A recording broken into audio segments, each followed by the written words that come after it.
There's a special kind of madness in watching anime your entire life and then deciding to rank all of it. So I pulled up MyAnimeList, grabbed the 30 most popular anime on the site, the ones with the biggest numbers, the certified everyone's seen them classics, and I'm going to sort every single one into tiers. I know you're going to disagree with me loudly, but that's good, so let's get into it.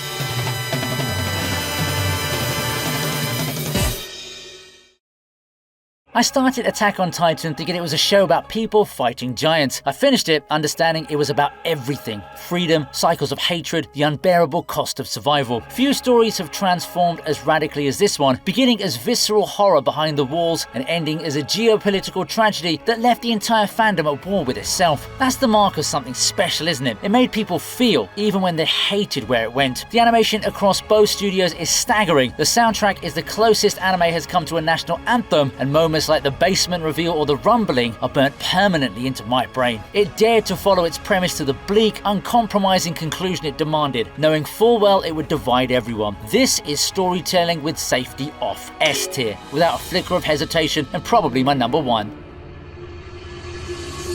A high schooler finds a notebook that kills anyone whose name is written in it, decides to murder his way to a perfect world, and a detective who eats sweets and sits like a gremlin sets out to catch him. Death Note shouldn't work as well as it does, and yet the cat and mouse between Light and L is the most addictive battle of wits that I've ever watched. I tore through it across 2 sleepless nights. Every move and counter move is a perfectly placed domino. The tension is suffocating in the best way, and Light's slow rot from idealist to monster is genuinely chilling. Yes, the back half after a certain departure stumbles, everyone knows that, and I'm not going to relitigate it, but the first arc is so flawlessly constructed that it carries the whole thing. Does it belong in the S tier? Well, maybe not, in my opinion. A tier is where it belongs. It's the perfect anime to convert a non-believer. Take the potato chip and eat it. 2 brothers break the one taboo of alchemy by trying to resurrect their mother, paying with Edward's limbs and Alphonse's entire body, and then spend the series chasing a way to restore what they lost. If you've been following me for a while, you know I believe this anime is a complete anime. Now, what do I mean by that? Well, the world building is airtight, the alchemy has real rules and real costs, the villains are thematically rich, and it threads humor, horror, politics, and genuine heartbreak without dropping a single strand. Nothing is wasted here. Every character arc resolves. The ending is one of the few in anime that sticks the landing so cleanly that I had no complaints left, only awe. It's the most complete shonen ever made, and the closest thing to a flawless recommendation I can offer anyone. Without a doubt, S earned an obvious. One Punch Man's first season is comedy action perfection, so let me give it the A. I know what you're thinking, but I have some thoughts. A hero so strong he wins every fight in a single blow, bored out of his mind by his own invincibility. I mean, it's a brilliant satire of the genre, and Madhouse animated with a budget that made the gap punchlines hit like actual punches. Saitama's deadpan ennui carries the whole thing. The Genos fight, the meteor, that Sakuga season 1 is flawless, and then that's about it. We know where it went from here. The production shifted studios, the animation visibly deflated, and the spark dimmed. So I'm splitting the difference honestly. The original run is comfortably A, maybe higher, while everything after limps along at C. Disappointed? Yeah, very much so. You ever finish a show and feel that weird hollow ache? The one where you'd give anything for 5 more minutes with a character who technically doesn't exist. I clearly have a problem with this. Half my videos are basically me grieving fictional people. So when polybuzz reached out, I was already sold. Because polybuzz lets you do exactly that. Build your own character chatbot and actually talk to it. It's got over 40 million downloads and more than 20 million characters already living in the app, which means whatever obscure dongle side character or unhinged JoJo villain lives rent-free in your head, odds are someone's already made them. Or you make your own. I went and built one of my own picks from this very list, and yes, I lost an embarrassing amount of an evening to it. If you want in, grab polybuzz through my link in the description and drop my code KAI88 into the search bar at the top of the home screen. That unlocks premium features with a 3-day free trial. Link and code are pinned in the comments too. Go chat with the character I made and tell me how cursed the conversation gets.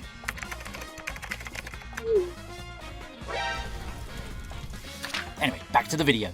Demon Slayer is, frame for frame, one of the most beautiful things Ufotable has ever produced. The Mugen Train sequences, the water-breathing animation, and the sheer visual craft are borderline unfair. However, I will put this in B tier. Now, before I lose you, I've got my reasons, okay? So, why B? Because once the spectacle settles, I find a story that's pretty conventional underneath all that gorgeous polish. Danjiro is sweet but simple, the power-up structure is standard issue shonen, and a lot of fights resolve themselves with characters screaming their attack names while the budget does the heavy lifting. I mean, I'm not immune to it. The Hashira are cool, Nezuko is adorable, and I'll watch every season, but I rank on more than looks, and stripped of its animation, the writing is solid rather than spectacular. It's a B-tier story wearing an S-tier coat of paint, and I refuse to let the visuals bully me into overrating it. You might hate me, but hey, that's where I stand on it. My Hero Academia reminded me why I fell for shonen in the first place, and also slowly tested my patience the longer it ran. In a world where nearly everyone has a superpower, Deku is born with nothing and inherits everything. The early seasons are exceptional. The sports festival, the Stain arc, the genuine sense of a kid earning his place. All Might is the platonic ideal of a mentor. When MHA hits, it soars. The trouble is the back half, where the pacing bogs down, fights stretch across too many episodes, and the sheer size of the cast dilutes the focus. But I'm grading on the whole journey here, and the highs are high enough to carry the lulls. It's a love letter to the idea of heroism that occasionally forgets to edit itself. Strong, sincere, a little bloated. A tier. Sword Art Online is the show I'm contractually obliged to have complicated feelings about. That opening premise, trapped in a VR game where dying in the game means dying for real, is pure catnip, and the first arc rides it for all it's worth. Then Kirito becomes the kind of protagonist who wins every fight, gets every girl, and never meaningfully struggles, and the whole thing curdles into wish fulfillment with the depth of a kiddie pool. The fairy dance arc alone tested my will to live, and yet I can't fully hate it, because for a lot of people my age, it was the gateway drug, the show that made anime feel cool and dangerous. It's flawed, often frustrating, occasionally embarrassing, but it mattered. I land it at C, a clumsy pioneer I respect more than I enjoy. History will be kinder to it than I am. Hunter x Hunter is the show I'm slightly afraid to talk about because every time I do, I realise how much better it is than I remembered. It starts deceptively. A bright-eyed kid setting out to become a hunter and find his father, and then quietly evolves into the most intelligent action series in the medium. Nen, its power system, is so meticulously built that fans still write essays on it years later. And then there's Chimera Ant, an arc so ambitious, so harrowing, so willing to abandon shonen comfort for something approaching genuine tragedy that it permanently rewired my expectations for what this medium could actually do. Togashi writes villains who feel truly beyond the heroes, stakes that feel real, and gut punches that arrive when I least expect them. The hiatuses are a running joke, but the work itself is towering. If you've been here for a while, you know it's S tier for me, and the ceiling for what action shonen anime can achieve. Naruto raised me, for better and worse, so I can't pretend to be objective about this one. The story of a lonely kid with a monster sealed inside him, screaming that he'll become Hokage until the village that shunned him finally sees him, that hit a nerve in younger me that's never actually fully healed. The original series in Shippuden contained some of the highest peaks in all of anime. The Chunin exams, Pain's assault on the leaf, and anything involving Itachi. They also contain filler so dense you could build a house from it, and a final act that wobbles on its feet. But you don't rank the anime that shaped you on a spreadsheet, you rank it on what it meant. And Naruto meant the world as a child. It meant even more to me as an adult, and now as a husband too. That's how much it means to me. Flawed, overstuffed, occasionally transcendent, and permanently lodged somewhere behind my ribs. Comfortably A. Tokyo Ghoul opens with one of the most arresting first seasons I've ever sat through. Kaneki strapped to a chair, Yamori's pliers, that centipede, the white hair, the whole horrifying transformation. For about 12 episodes, I genuinely thought I was watching a future classic. And then, well, something broke. The studio seemed to lose the plot, literally. Route A took the manga, threw half of it in a blender, and animated whatever poured out. By the time the later installments rolled around, I couldn't tell you who was fighting whom or why I should even care about it. It's the most painful kind of disappointment because the potential was right there, shimmering before it dissolved into a smear of confusing exposition and budget cuts. I keep that first season in a separate mental folder and quietly pretend the rest never happened. D tier, and you know what? It hurts to say that. Gojo, blindfolded, casually dismantling a room full of curses while looking like he's barely paying attention. That single image sold a generation on Jujutsu Kaisen. Mappa's animation is ferocious. The curse-based power system is one of the more genuinely inventive ones in modern shonen, and Shibuya is the kind of arc that left the fandom collectively hyperventilating. I had a fantastic time. Everything is perfect. So, S, right? Well, because the breakneck pace that makes the fight so thrilling also means characters die before I've fully bonded with them, and the gaps between great arcs can feel oddly hollow. It's a show running at a sprint that occasionally forgets to let me breathe. Still, when it wants to floor you, it floors you. A few currently airing shows generate this much pure adrenaline. A confident, electric A, one great arc away from S.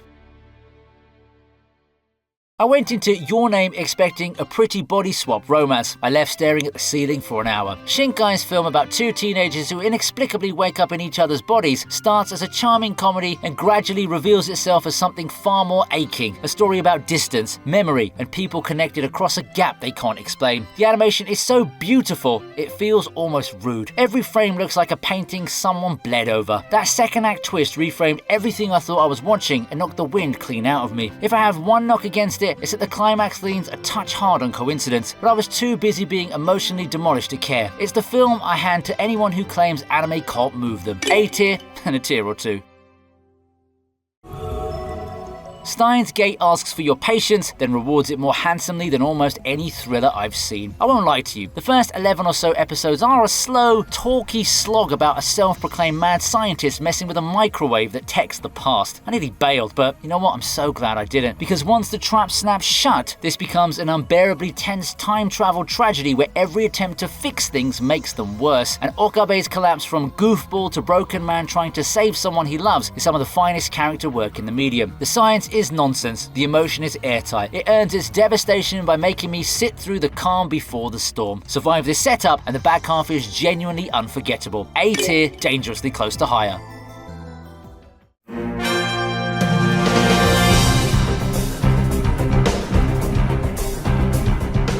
How do you even rank One Piece? It's not a show, it's a lifestyle. 1,000+ episodes of pirates chasing a dream across a world bursting with more imagination than entire studios manage in a career. The way Oda plants a throwaway detail and pays it off 200 episodes later. The way arcs like Marineford and Wano built to crescendos that genuinely shook me. Luffy's stupid, sunny determination is almost impossible not to love. The catch is the commitment. The pacing can crawl, the in-canon filler is real, and telling a newcomer to, just watch 1,000 episodes borders on cruelty. So it sits at A, not because it can't reach S tier moments, but because the slog between them is a barrier I won't pretend isn't there. A glorious, exhausting, unmatched adventure. A Silent Voice is the one that lingers longest for me. It follows a boy who bullied a deaf classmate in elementary school and years later, hollowed out by guilt, tries to find her and make amends before he gives up on himself entirely. It's a film about cruelty, depression, forgiveness, and the terrifying difficulty of simply existing alongside other people, and it handles all of it with a tenderness that wrecked me quietly rather than loudly. Kyoto Animation rendered every nervous glance and unspoken apology with almost painful delicacy. What moves me most is how it refuses easy redemption. Nobody here gets forgiven for free, and healing is shown as the slow, awkward, ongoing work that it actually really is. I think about this film constantly, It's the most human story on this entire list. S tier, no hesitation. A world where everything, wars, borders, and your own freedom is decided by games, and two shut-in siblings who happen to be unbeatable at all of them. That's the pitch for No Game, No Life, and as pure escapist fun it absolutely delivers. The colours are eye-searing in the best possible way, the games of wits are genuinely clever, and Sora and Shiro are a fun double act. I had a blast watching this, but two things that bother me, okay? The fan service involving Shiro is consistently uncomfortable, and I won't pretend otherwise. And there's no second season, and likely never will be, leaving the whole thing dangling on a cliff. It's a vibrant, intoxicating sugar rush of a show with a couple of asterisks that I can't ignore. I enjoyed my time in Disboard, but I just wouldn't call it a place I'm desperate return to. Knowingly, B.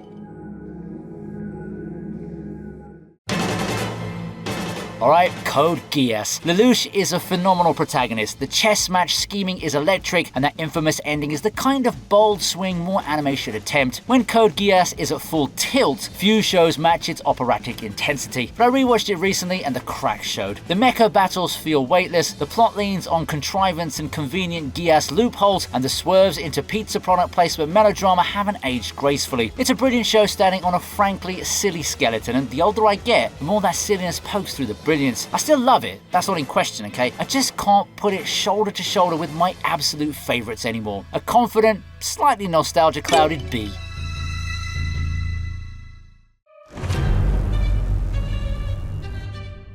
Subaru dies, then he wakes up, then he dies again. And again, each death snapping him back to a checkpoint only he remembers, forcing him to claw through the same horrors until he gets it right. ReZero takes the tired isekai formula and runs it through a meat grinder, and the result is one of the most psychologically brutal fantasy series I've watched. Can we all agree that season 4 is absolutely brutal? I love that it refuses to let Subaru be cool or competent. He's a mess, often unlikable, buckling under trauma no one else can even perceive. However, it does sag in places, and the slower political stretches test me. But the emotional payoffs land so hard, I forgive every lull. It's suffering with a purpose, and I came out the other side a believer. Deserves straight A. Your Lie in April taught me an anime could make me, a grown-ass adult, ugly cry. A piano prodigy who can no longer hear his own playing after his mother's death pulled back towards the keys by a violinist who lives like every day's her last. You can probably see where this one's heading, can't you? And it goes there with the subtlety of a freight train. And you know what? I just let it. The animation turns music into something you can almost see. The central performances ache, and the seasons literally bloom and wither around the story's emotional arc. Is it manipulative? Absolutely. Does it lean on its tragedy a little too knowingly? Sure. But some shows earn the right to wreck you, and this one plays its sad song so beautifully that I handed over my tears willingly. A tier. And I'm still not over that ending. Picture two people who obviously like each other spending 25 episodes helping one another date literally anyone else. That's Toradora, the rom-com where Taiga and Ryuji form an alliance to win over their respective crushes and somehow miss the glaring thing that's happening between them. When it's good, and the backstretch genuinely is, it captures that specific ache of teenage longing better than most. The problem is, though, actually getting there. I waded through a lot of tsundere screaming, a lot of contrived misunderstandings, and a love triangle geometry so convoluted it needed a protractor. The payoff is sweet, the Christmas episode is rightfully iconic, and Taiga grew on me by the end. But grew on me by the end isn't the same as loved it throughout. It's a comfort food romance saddled with a slow first act, and that earns it a C in my book.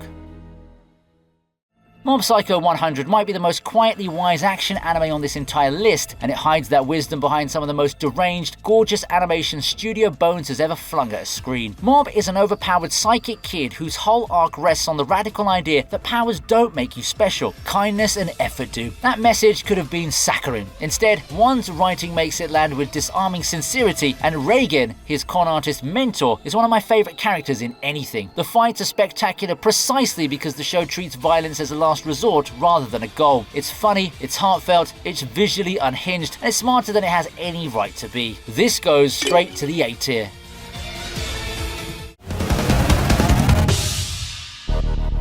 Noragami has one of the most charming central hooks in any urban fantasy I've watched. A minor god with no shrine, no worshippers, and a 5 yen budget, taking odd jobs to scrape together a following. Yato is a great character, scrappy, funny, and secretly tragic, and the dynamic between him, Hiyori, and Yukine has real warmth. But there is an issue. For some reason, it always feels like an appetizer for a meal that never actually gets served. 2 short seasons, a manga loaded with incredible arcs the anime never touched, and a constant sense of a story idling and neutral when it should be flooring it. I enjoyed every episode and finished both seasons, faintly annoyed that there wasn't more. It's not a failure, it's an unfinished sketch of something that could have been great, and that's why I placed this in the C tier. Lovely, undercooked, and stuck waiting for a 3rd season that may never actually come.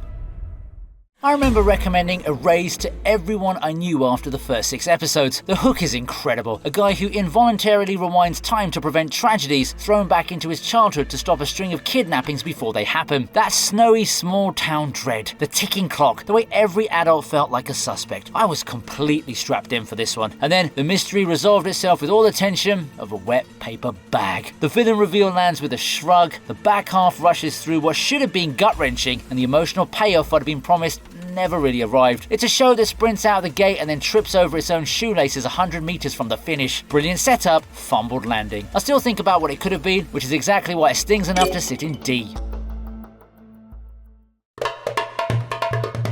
Akame ga Kill wants you to believe that everyone can die at any moment, and to its credit, it commits to that bit with the enthusiasm of a toddler smashing action figures together. Characters drop like flies, nobody's safe. On paper that should be thrilling, right? In practice, I found myself caring less each time someone got skewered, because the show kills people off faster than it can make me give a damn about them in the first place. The tone lurches between goofy comedy and grim torture without warning. The villains are cartoonishly evil, and the ending swaps the manga's plot for something written on a deadline. There are flashes of genuine fun here. A few of the Imperial arms duels go hard, but mostly I remember being numb. Shock value without weight is just noise, and after a while I tuned out completely. D tier.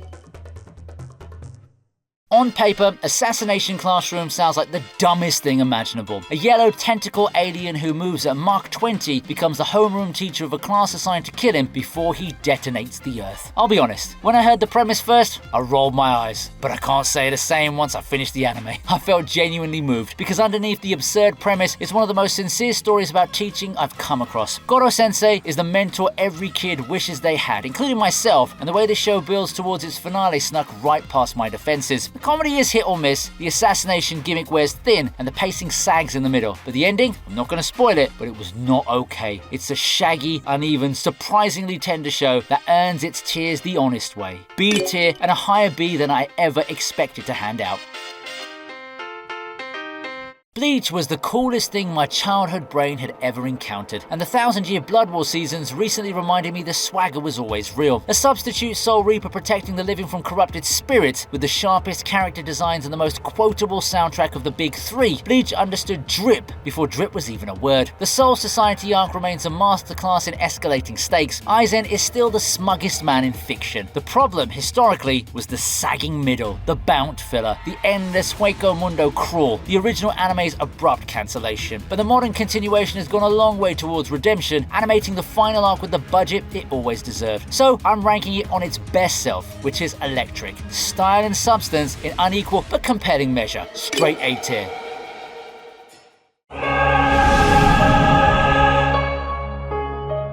For many reasons, Seven Deadly Sins was a genuinely fun time. A classic adventure fantasy romp with a likeable cast of overpowered sinners, slick fights, and that comfortable shonen rhythm I'll always have a soft spot for. Meliodas hunting down his scattered crew, the slow drip of lore, the satisfying power-ups, and then the studio changed hands and the animation fell off a cliff so steep it became a meme.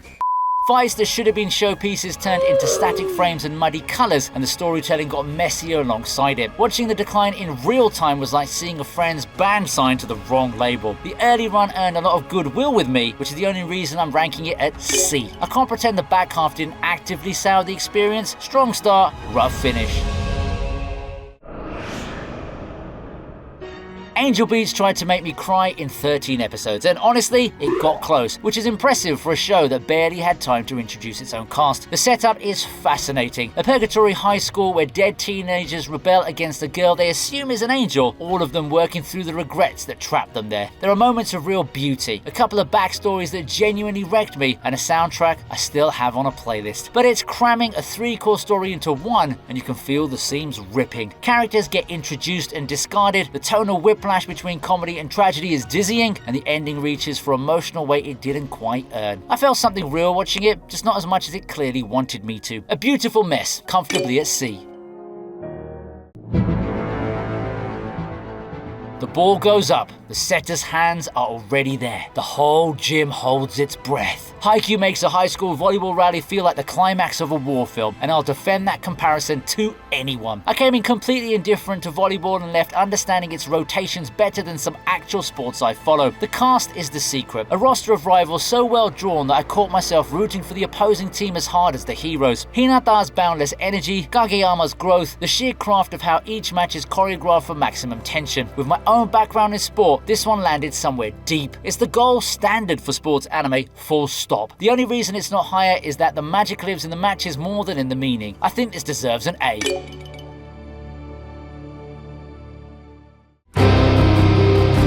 The Promised Neverland. This one is a tragedy, and not the kind the show intended. The Promised Neverland's first season is a masterclass in tension. 3 kids realizing the orphanage they love is a livestock farm, and the woman they call mom is the butcher. Every glance, every whispered plan, every game of tag that's secretly reconnaissance, I was obsessed. Happily, A tier. Then, Season 2 arrived and committed one of the great crimes in modern adaptation. It skipped entire arcs, compressed years of manga into a montage, and speedran to an ending that felt like someone tripped over the power cable mid-edit. I've never watched a property nuke its own goodwill so thoroughly. So, how do I rank a show that's half triumph, half catastrophe? I let the disaster define the placement, because that's the version frozen in everyone's memory. An A tier first half, dragged to D by what followed. And that's all 30. S tier titans, a sprawling A tier, and a few painful trips down to D that I'll be defending in the replies for the rest of my life. This is my list, a snapshot of one guy who's watched too much and felt too much about all of it. Yours will look different, and I genuinely want to see that, okay? So tell me what I got criminally wrong down below. I'll be reading, I'll probably be arguing, and I'll definitely be rewatching something because of it. If you enjoyed watching this video, please let me know by giving it a like and subscribing to the channel. Thank you.